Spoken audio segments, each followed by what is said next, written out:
The Cathedral Labyrinth was built around 1200, 1210, and is really an integral part of the architecture. Of course, the labyrinth holds a very ancient symbolism, which comes to us from other civilization. We remember the legend of Theseus and the Minotaur, the creature that fed on human flesh and lived imprisoned in the center of the labyrinth.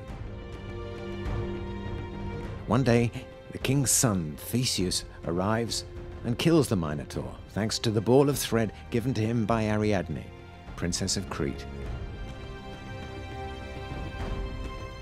Well, it is this Greek symbolism that gives rise to the medieval labyrinths, of which few have been preserved, and especially to the one in Chartres.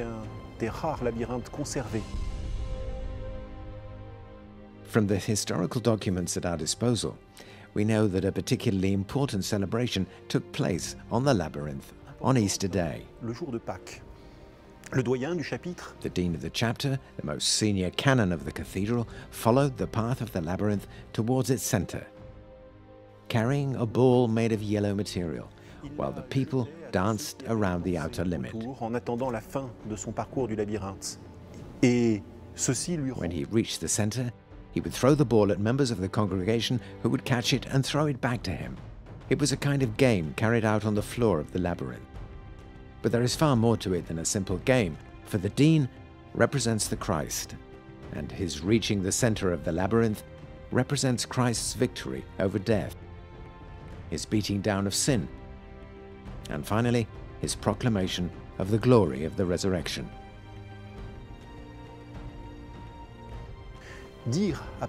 When he throws the yellow ball at members of the congregation, it signifies that each of them, each man and woman, must follow the path to the resurrection, that they have received the call to eternal life.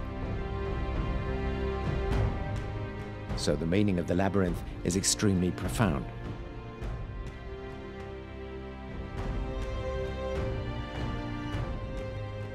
Look at the path that the labyrinth follows. You are quickly near the center. You have the impression that you are close to your goal and that your most cherished desires will be fulfilled. And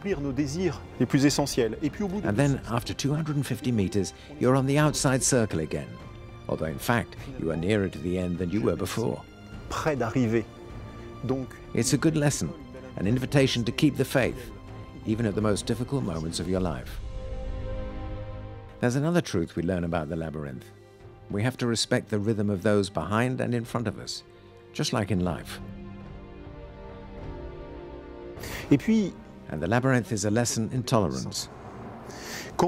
You're constantly meeting people who are going in the opposite direction. In everyday life, we tend to think that people going the other way are in the wrong.